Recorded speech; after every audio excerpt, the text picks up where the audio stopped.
Today I'll be talking about the invention of the air conditioner by Omar.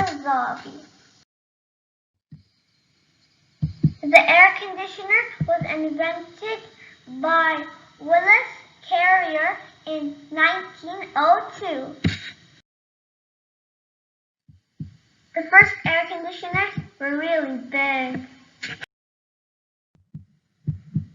Now, air conditioners are not that big, but there is different types of them. Air conditioners use electricity to work.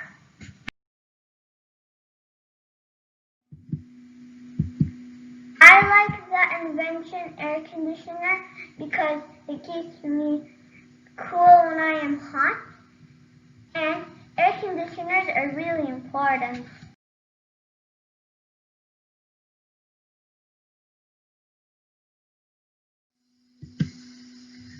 The end. Thank you, everybody. Bye.